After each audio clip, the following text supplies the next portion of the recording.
السلام علیکم ورحمۃ اللہ وبرکاتہ۔ ناظرین، آج آپ کو اس ویڈیو میں جاننے کو ملے گا کہ نکاح کس سے کر سکتے ہیں اور کس سے نہیں کر سکتے ہیں۔ حضرت مفتی سلمان ازہری صاحب کا بہت ہی بہترین بیان ایک مرتبہ ضرور سنیں۔ آئیے بیان سنتے ہیں۔ ماں سے نکاح نہیں کر سکتا، بیٹی سے، بہن سے، بھانجی سے، بھتیجی سے، خالہ سے، پھوپھی سے، یا محرم عورتیں حرام ہیں تم پر نکاح کرنا ان سے۔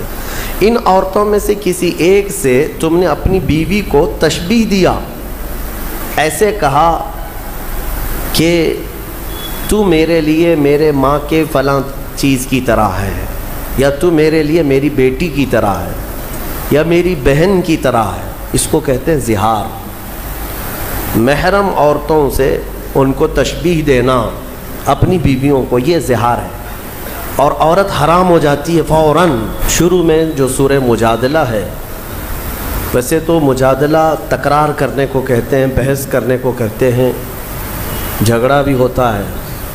مسئلہ یہ تھا کہ ایک صحابی اور ایک صحابیہ جن کا آپس میں کچھ مسئلہ ہو گیا، وہ حضور پاک صلی اللہ تعالیٰ علیہ وسلم کی بارگاہ میں آئیں۔ کیا مسئلہ تھا؟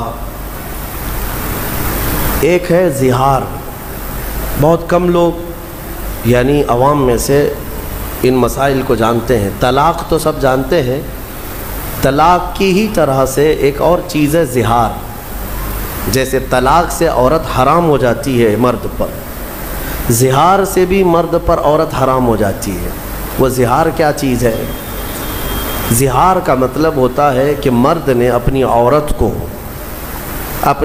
کو کبھی یوں کہا، اپنے محرم عورتوں میں سے کسی ایک سے اس کو تشبیہ دیا۔ محرم عورتیں کیا ہیں؟ تمہاری ماں ہے، بہن ہے، بیٹی ہے، تمہاری پھوپھی ہے، خالہ ہے، یہ سب وہ عورتیں جو تم پر حرام ہیں، ہمیشہ کے لیے حرام ہیں، ان سے نکاح نہیں کر سکتے تم۔ ماں سے نکاح نہیں کر سکتا، بیٹی سے، بہن سے، بھانجی سے، بھتیجی سے، خالہ سے، پھوپھی سے، یہ محرم عورتیں حرام ہیں تم پر نکاح کرنا ان سے۔ ان عورتوں میں سے کسی ایک سے تم نے اپنی بیوی کو تشبیہ دیا، ایسے کہا کہ تو میرے لیے میرے ماں کے فلاں چیز کی طرح ہے، یا تو میرے لیے میری بیٹی کی طرح ہے، یا میری بہن کی طرح ہے، اس کو کہتے ہیں زہار۔ محرم عورتوں سے ان کو تشبیہ دینا اپنی بیویوں کو، یہ زہار ہے، اور عورت حرام ہو جاتی ہے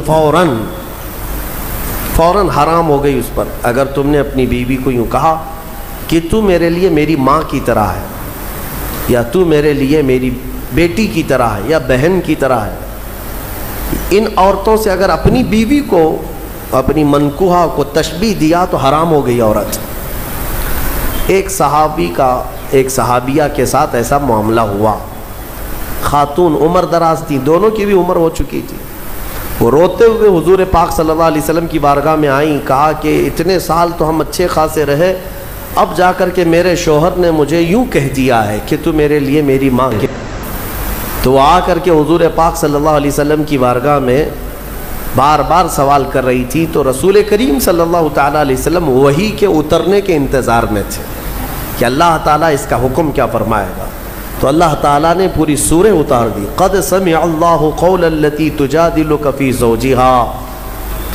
تحقیق کہ اللہ نے اس خاتون کی بات سن لی جو اپنے شوہر کے معاملے میں آپ سے بحث کر رہی ہے، وتشتکی الی اللہ، اور اللہ کی بارگاہ میں شکایت کر رہی ہے کہ میرا معاملہ کیا ہے، بتا دیا جائے۔ تب رب تبارک و تعالیٰ نے پورے احکامات اس میں بیان کر دے کہ عورتوں کو اگر کسی نے اپنے ماں کے مثل کہا تو پہلی بات تو یہ، عورتیں تمہاری نہ ماں ہیں، نہ تمہاری بیٹیاں ہیں، نہ تمہاری بہنیں ہیں، اس طرح کی بات کہنا حرام ہے۔ لیکن اگر کسی نے ایسا کیا ہے تو اب یہ زہار کے بعد واپس عورت کو حلال ہونا ہے تمہارے نکاح میں، تو اس کے لیے کیا ہے؟ توجہ چاہتا ہوں۔ اللہ تبارک و تعالیٰ کا حکم ہے کہ 60 روزے رکھے گا کنٹینیو۔ والذین یظاہرون من نسائہم ثم یعودون لما قالوا فتحریر رقبۃ من قبل ان یتماسا، پہلے تو یہ ہے کہ ایک غلام آزاد کرے، غلامی کا دور ہے نہیں، جب غلام ہوا کرتے تھے تو ایک غلام آزاد کرتا تو عورت اس کے لیے حلال ہو جاتی۔ فمن لم یجد فصیام الشہرین متتابعین من قبل ان یتماسا، اور غلام آزاد کرنے کی طاقت نہیں ہے تو رب تعالیٰ فرماتا ہے 60 روزے رکھے کنٹینیو، مرد 60 روزے رکھے گا، وہ بھی کیسے؟ ایک بھی اگر بیچ میں چھوڑا تو پیچھے کے سب پھر غائب، پھر سے اسے کنٹینیو کرنا پڑے۔ اور ان 60 روزوں کے درمیان شوہر اور بیوی ایک دوسرے کو چھوئیں گی بھی نہیں۔ ہاں، زہار اس کو معمولی نہ سمجھے۔ اور پھر اگر اس کی بھی طاقت نہیں ہے، فَمَن لَّمْ يَسْتَطِعْ فَإِطْعَامُ 60 مسکینا، اللہ نے فرمایا 60 روزے رکھنے کی اگر کنٹینیو طاقت نہیں ہے تو پھر 60 مسکینوں کو کھانا کھلائے، اس کے بعد پھر عورت حلال ہوگی۔ تو یہ زہار کے مسئلے جاننا چاہیے، اس طرح اپنی بیویوں کو مخاطب نہ کیا جائے، ارے میری ماں کی طرح ہے تو، میری بہن کی طرح ہے تو، میری بھانجی کی طرح ہے، پھوپھی کی طرح ہے، خالہ کی طرح ہے۔ یہ سب وہ عورتیں ہیں جو تم پر حرام ہیں، ان سے تشبیہ دینا اپنی عورت کو حرام ہے، اور بیوی تمہاری حرام ہو جائے گی تم پر۔ اس مسئلے کا اس سورہ مجادلہ میں اللہ تعالیٰ نے ذکر۔ تو ناظرین، یہ بیان آپ کو کیسا لگا کمنٹس میں ضرور لکھیں، اور اس ویڈیو کو زیادہ سے زیادہ لوگوں تک شیئر کریں۔ چینل میں پہلی بار آئے تو چینل کو ضرور سبسکرائب کریں۔ السلام علیکم ورحمۃ اللہ وبرکاتہ۔